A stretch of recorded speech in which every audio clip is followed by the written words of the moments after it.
किसी भी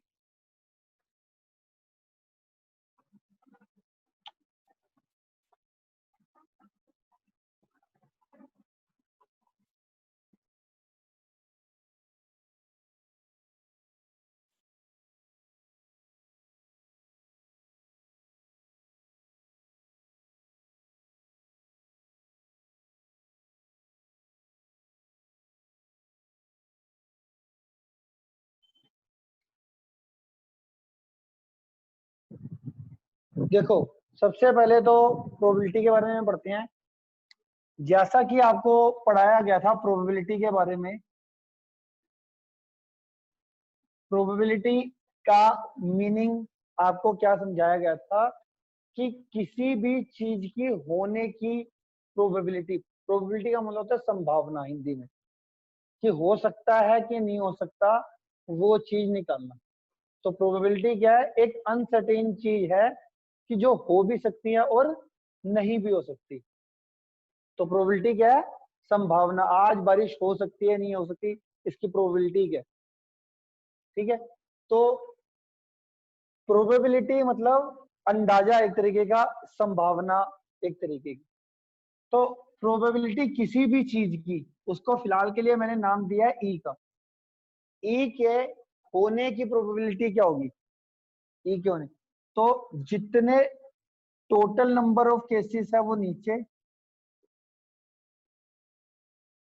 total number of cases नीचे, और ऊपर क्या आएगा? Number of favourable cases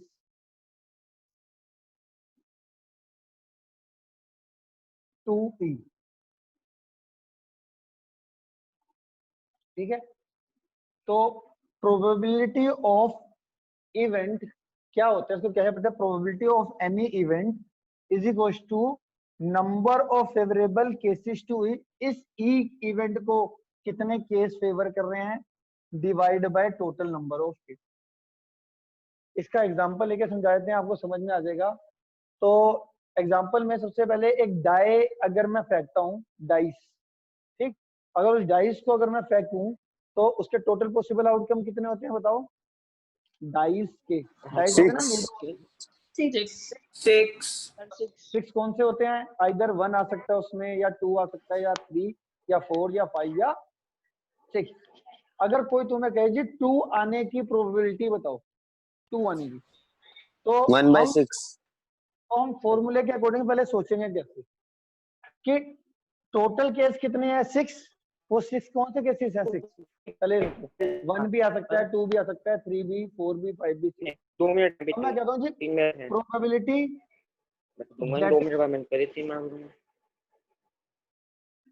getting to 2 के आने की प्रोबेबिलिटी क्या होगी? टोटल केस में देखो कितने केस हैं जो 2 को फेवर कर रहा है, वो तो एक ही है। 6 में से टोटल 6 केसेस है ना, उसमें 2 कब आएगा? एक ही बार ही आएगा, एक ही फेस पे है ना 2। तो 6 में से एक ही फेवरेबल केस है जब फेस पे 2 आएगा। तो 2 नंबर ऑफ फेवरेबल केसेस, तो 2 को कितने केस फेवर कर रहे हैं? 1। टोटल 6 केसेस में से केसेस कौन कौन से हैं? 1 2 3 4 5 6। तो 2 एक ही बार आ रहा है ना, तो 2 को कितने, 2 को फेवर करने वाला एक ही केस है। टोटल केस कितने हो गए? 6। तो प्रोबेबिलिटी हो गई 1/6। तो जिसकी भी प्रोबेबिलिटी निकालनी है, टोटल में से देखो, टोटल 6 केसेस थे, टोटल 6 केसेस में से 2 को फेवर कितना कर रहा है? एक केस। वो था जब फेस पे 2 आएगा, तो डाइस पे 2 आएगा, टोटल केस थे 6। तो ये हमारा इस तरीके से फॉर्मूला मैं बता रहा हूँ, इस तरीके से हमने दिमाग में सेट कर दिया। आ गया समझ में? फॉर्मूला समझ में आया आपको? तो टोटल नंबर ऑफ केसेस 6 और number of favourable cases to E 1, तो ये आ गया हमारा 1/6। तो प्रोबेबिलिटी इस तरीके से हम, ये फॉर्मूला है और इस तरीके से हम निकालते हैं। तो प्रोबेबिलिटी का एक अच्छा क्वेश्चन आता है, इसके लिए आपको नंबर ऑफ क्वेश्चंस की प्रैक्टिस करनी है। कुछ मैं वर्कशीट्स दूंगा और कुछ मैं बेसिक एनसीईआरटी तो करवाता ही हूँ। तो स्टार्ट करते हैं, इसके बारे में थोड़ा और डिस्कस कर लेते हैं, प्रोबेबिलिटी के बारे में। कभी भी जो प्रोबेबिलिटी है ना, किसी भी इवेंट की प्रोबेबिलिटी, वो ग्रेटर देन इक्वल टू 0 और लेस देन इक्वल टू 1 होता है। कि तो प्रोबेबिलिटी किसी की भी निकालोगे तो प्रोबेबिलिटी का जो आंसर आने वाला है ना, किसी की भी प्रोबेबिलिटी निकालते हो तो उसका answer greater than equal to 0 आएगा, लेस देन इक्वल टू 1 आएगा। इतनी बात समझ में आती है? Greater than equal to 0, less than equal to 1, right? Okay, तो अब कैसे आएगी बताओ? कैसे ये इस 0 से 1 क्यों आती है? देखो, या तो टोटल केस में से एक भी केस फेवर नहीं करेगा उस इवेंट को, एक भी केस फेवर नहीं करेगा जिस इवेंट की प्रोबेबिलिटी निकालनी है। अब जीरो, देखो मैं जीरो का एग्जांपल भी देता हूँ। जैसे मान लो मैं बोलूँ आपको एक डाई फेंका, नंबर 7 आए, क्या प्रोबेबिलिटी है? नंबर 7, तो आप क्या बोलोगे? नंबर 7 आने की 0/6। 0/6। क्यों? जो 7 है वो टोटल केसेस में आते ही नहीं, तो इसका मतलब है एक भी केस फेवर नहीं कर रहा। तो कितना हो गया? 0, 0/6, उसका आंसर आ जाएगा 0। प्रोबेबिलिटी उसकी हो गई 0, कि 7 के आने की प्रोबेबिलिटी हो गई 0। अब मान लेते हैं जैसे कि मान लो कुछ के टोटल में से कुछ केस फेवर कर रहे हैं, जैसे मान लो 1 ही कर रहा है, इसको डिवाइड करोगे देखो हमेशा 0 से 1 के बीच में आएगा। अगर टोटल केस में से 0 से ज्यादा केस फेवर कर रहे हैं, ठीक है, 0 से ज्यादा और टोटल केस से कम, 0 से ज्यादा केस फेवर कर रहे हैं, तो इसका आंसर कितना आना है? 0 और 1 के बीच में। जैसे मान लो 6 में से 3 केस फेवर कर रहे हैं, 6 में से मान लो 2 केस फेवर कर रहे हैं, चलो, तो 2/6 करोगे तो 0 से 1 के बीच में आएगा। 3/6 करोगे तो भी 0 से 1 के बीच में आएगा। 4 फेवर कर रहे हैं तो भी 0 1 के बीच में आएगा। 5 केस फेवर कर रहे हैं 6 में से तो भी 0। 6/6 कर रहे हो तो 1, तो 6 केस में से 6 के 6 केस फेवर करेंगे तो आंसर आ जाएगा 1। तो अगर आप ध्यान से इस एग्जांपल को देख रहे हो कि टोटल केस सिलेक्ट कर लेता हूं मैं 6, तो या तो एक भी केस फेवर नहीं करेगा तो आंसर आएगा 0। अगर एक केस फेवर करेगा तो 0 से 1 के बीच में, 2 केस करेंगे तो भी 0 से 1 के बीच में, 3 केस फेवर करेंगे 6 में से तो भी 0 से 1 के बीच में आ रहा है, 4 केस फेवर कर रहे हैं तो भी 0 से 1 के बीच में, 5 केस कर रहे हैं तो भी 0 से 1 के बीच में, और अगर टोटल 6 में से 6 केस फेवर कर रहे हैं तो आंसर आ जाएगा 1। आंसर क्या आ जाएगा? 1, राइट? तो इस तरीके से किसी भी इवेंट की प्रोबेबिलिटी है वो greater than equal to 0 but less than equal to 1 होता है।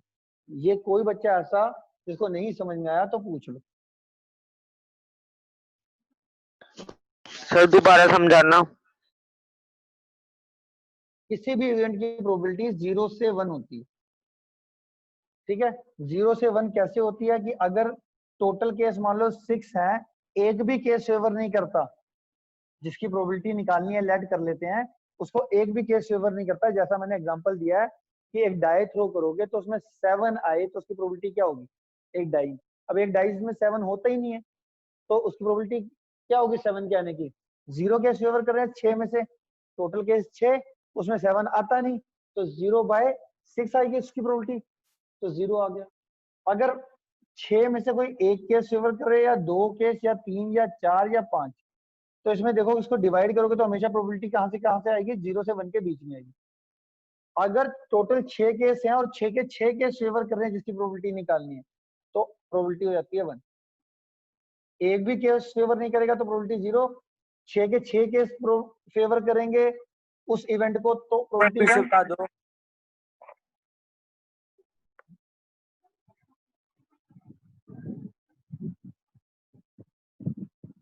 भाई क्या, कौन, किसको नहीं समझ में आ रहा? ये नेट की वजह से बोलते हो, किसकी वजह से बोलते रहते हो? बात तीसरी बार बोल रहा हूँ।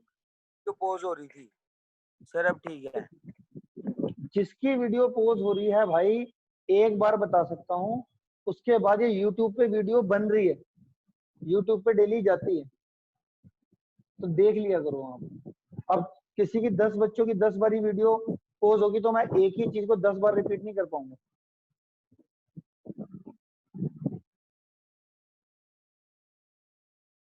ठीक है, तो प्रोबेबिलिटी, जो किसी भी इवेंट की प्रोबेबिलिटी है वो 0 से 1 तक लाए करती है। ठीक हो गया? तो प्रोबेबिलिटी का आपको फॉर्मूला पता होना चाहिए कि किसी भी इवेंट की प्रोबेबिलिटी का फॉर्मूला होता है number of favourable cases to ई upon total number of cases. एक तो ये चीज, दूसरी चीज किसी भी इवेंट की प्रोबेबिलिटी जो है वो 0 से 1 तक होती है।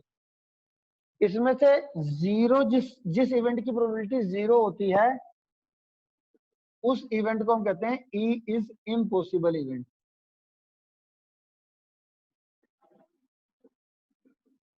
वो इवेंट इम्पॉसिबल होगा जिस इवेंट की प्रोबेबिलिटी 0 होगी। अगर किसी इवेंट की प्रोबेबिलिटी 1 है तो वो ई इवेंट हुआ वो क्या हो जाएगा, sure event. E is a sure event.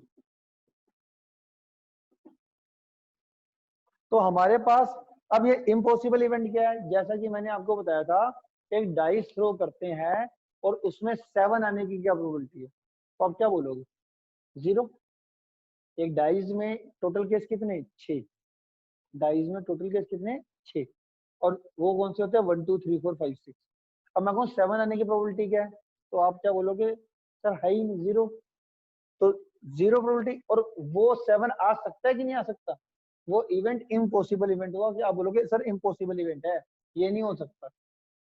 ऐसी मैं कहता हूं कि श्योर इवेंट क्या होता है जिसकी प्रोबेबिलिटी 1 है। प्रोबेबिलिटी 1 क्या आती है, जब टोटल केस फेवर करते हैं उस इवेंट को। मतलब 6 केस हैं तो 6 के 6 केस फेवर करते हैं अगर, तो डिवाइड करके 1 आता है आंसर।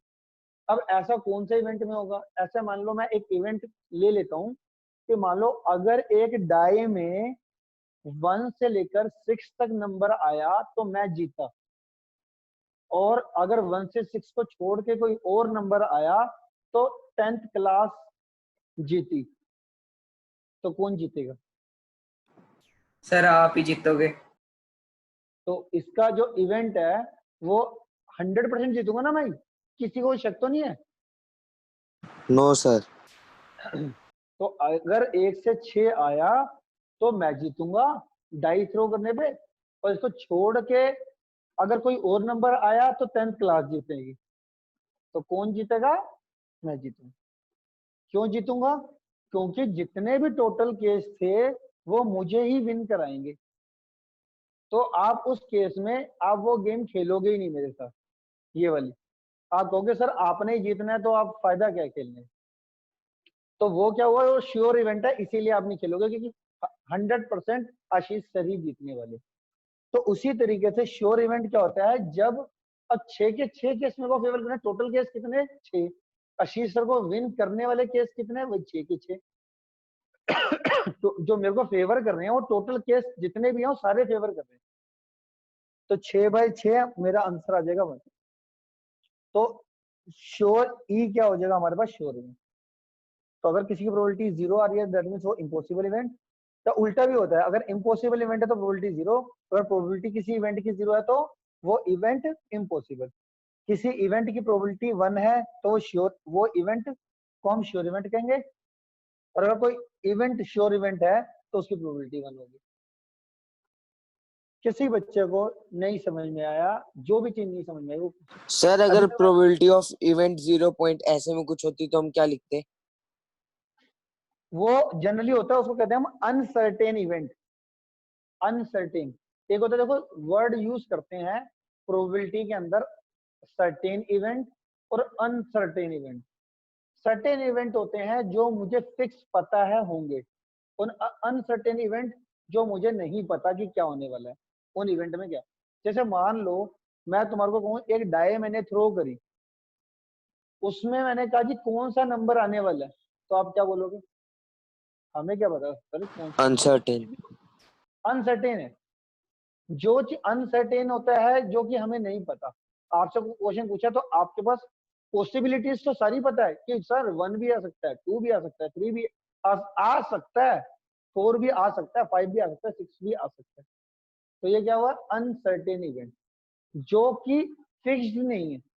आपको रिजल्ट तो पता है ये हो सकता है, बट हो सकता है आप पक्का नहीं कह सकते वो होगा।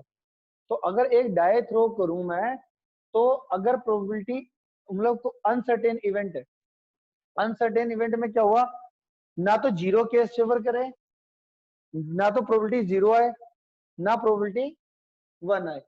अब इसको छोड़ के 0 और 1 के बीच में कब आएंगे?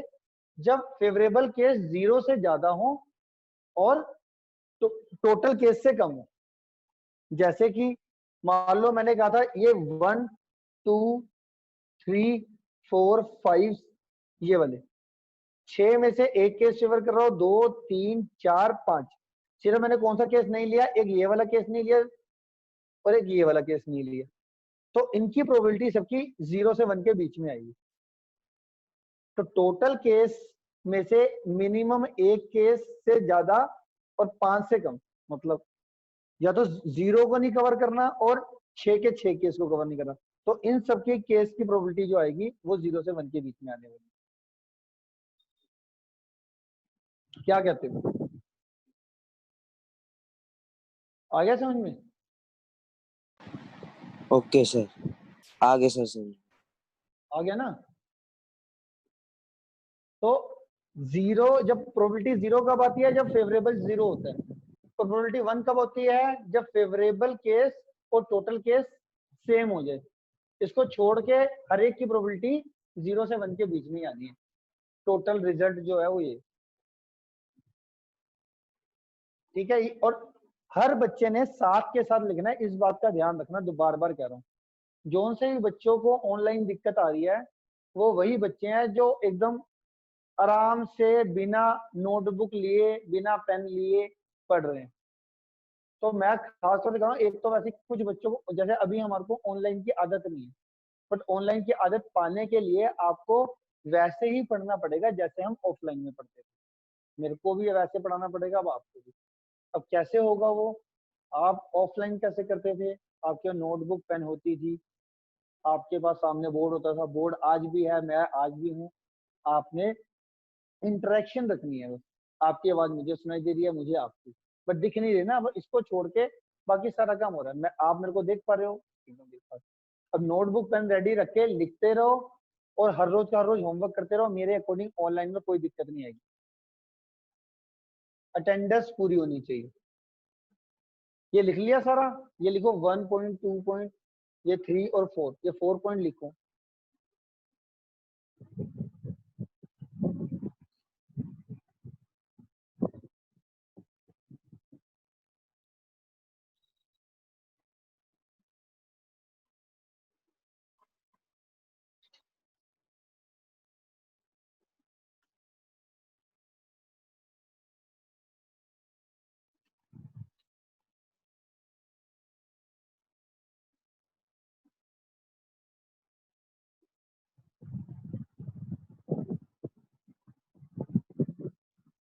कर दूं राव?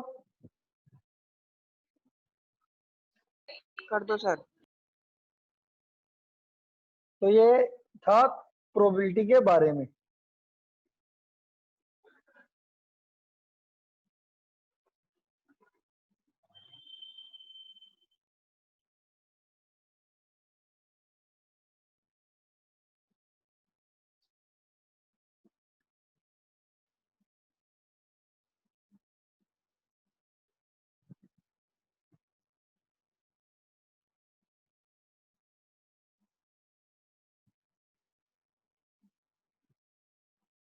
एक और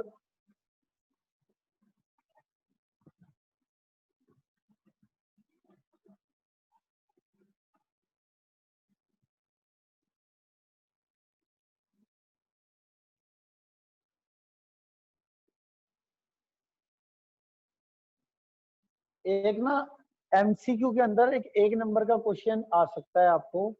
वो देखो क्या है कि एक 5th पॉइंट लिखो, किसी भी इवेंट की होने की प्लस उस इवेंट के ना होने की। ना होने का मतलब इस तरीके से हम लाइन पा देते हैं और हॉरिजॉन्टल। तो किसी भी इवेंट की होने की प्लस उस इवेंट के ना होने की प्रोबेबिलिटी का सम 1 होता है। किसी भी इवेंट की होने की प्लस उस इवेंट के ना होने की प्रोबेबिलिटी का सम 1 होता है। तो इससे आपका क्वेश्चन जरूर बनेगा, क्योंकि वैसे ही वेरी शॉर्ट क्वेश्चन आते हैं आपको, तो इस पे जरूर आता है। देखो मैं इसकी प्रैक्टिस करवा देता हूँ आपको। जैसे कि एग्जांपल के तौर पे मैंने कहा जी किसी भी इवेंट की होने की मैं मान लेता हूँ एक डाई थ्रो करा, उस डाई को थ्रो करने के बाद मैंने कहा 1 के आने की प्रोबेबिलिटी बताओ, तो मैंने ई क्या मान लिया, गेटिंग 1, गेटिंग 1। तो 1 के आने की प्रोबेबिलिटी क्या होगी आप बताओ? 1/6। 1/6। अच्छा मैं कहूँ जी 1 के ना आने की प्रोबेबिलिटी क्या होगी? 5/6। 1 को छोड़ दो, बाकी सारे फेवरेबल होंगे। 1 के ना आने का मतलब 1 को छोड़ दो, बाकी सारे आ जाएंगे तो 1 नहीं आएगा, तो मतलब 5/6। अब अकॉर्डिंग टू ये हमारा जो फॉर्मूला है, तो प्रोबेबिलिटी होने की प्लस ना होने का सम करो, 1/6 प्लस 5/6 एलसीएम लो, आंसर कितना आ गया 1। तो मैंने एक एग्जांपल देके आपको सिखाया कि किसी भी इवेंट की होने की प्लस उस इवेंट की ना होने की प्रोबेबिलिटी निकाली और उनका सम करा, चेक करके देखो 1 आ गया। ठीक है, आगे बात समझ में। अब आपको क्वेश्चन किस तरीके का आता है ये देखो। जैसे मान लो मैंने क्या दिया, अब मैं जल्दी जल्दी निकालना चाहता हूँ, मैं कहता हूँ 1 के ना आने की प्रोबेबिलिटी दे दी आपको, 1 के ना आने की प्रोबेबिलिटी कितनी है, 5/6। 1 के आने की निकालो, तो कभी भी तुम्हारे को ये दे रखा है या ये दे रखा है, इन दोनों में से एक दे रखा है और एक नहीं दे रखा है, दूसरे की निकालने को कह रहे हैं। जैसे मान लो ई की कह रहे हैं, ई की निकालनी है, तो 1 माइनस पीई नोट, और अगर पीई नोट की कह रहे हैं और पीई की निकालनी है, अगर हमारे पास इसकी पड़ी है ये निकालना है तो 1 माइनस, ये पड़ा है ये निकालना है तो 1 माइनस। आ गया समझ में? अगर आपको पीई निकालना है, पीई नोट की वैल्यू दे रखी है, इसमें पुट कर दो, इन दोनों में से एक की भी वैल्यू दे रखी है तो दूसरा निकल जाएगा ना। पीई दे रखा हो, पीई नोट निकालना हो तो भी निकल जाएगा, पीई नोट दे रखा हो पीई निकालना है तो भी निकल जाएगा। तो मैं कहता हूँ जैसे 1 के आने की प्रोबेबिलिटी है 1/6, 1 के आने की प्रोबेबिलिटी कितनी है 1/6। मुझे ना आने की निकालनी है, ना आने की, तो पीई दे रखा है, मतलब गेटिंग 1 था ना, मतलब 1 के आने की प्रोबेबिलिटी दे रखी है 1/6, ना आने की निकालनी, तो कैसे करेंगे, इस पीई को उधर लेके आएंगे, 1 माइनस 1/6 5/6, 1 माइनस पीई आ गया ना, ये पीई को उधर भेज दिया, या ऐसे लिख लो पहले,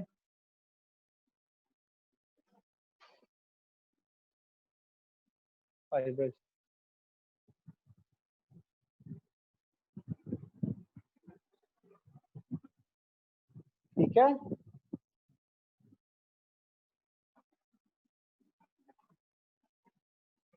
बोलो,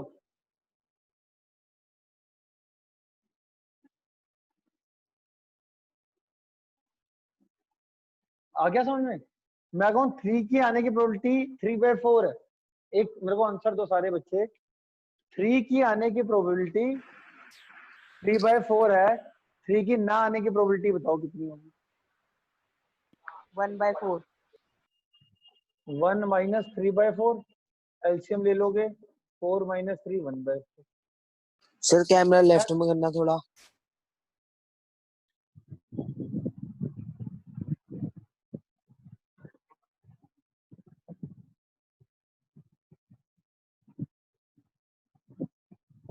ठीक है,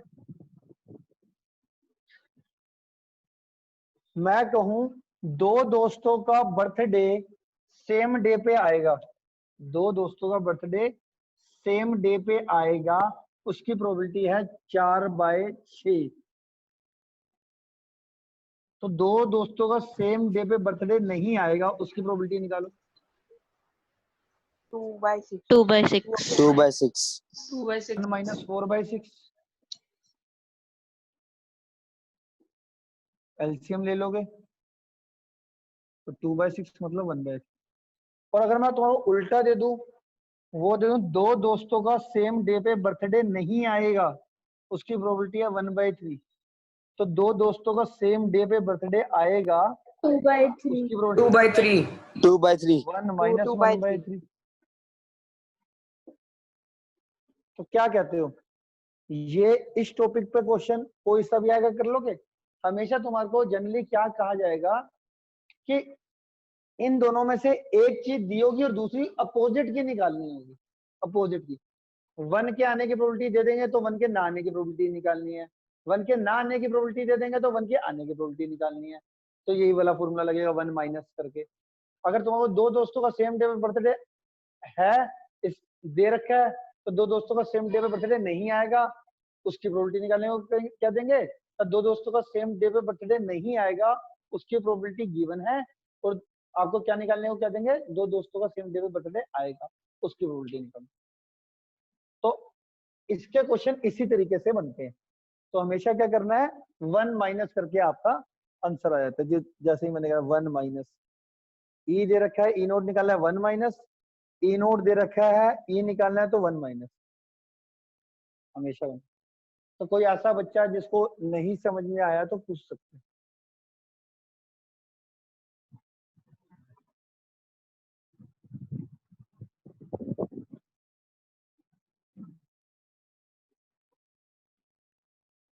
ठीक है, कर लिया नोट? सर मीटिंग एंड होने वाली है। कोई बात।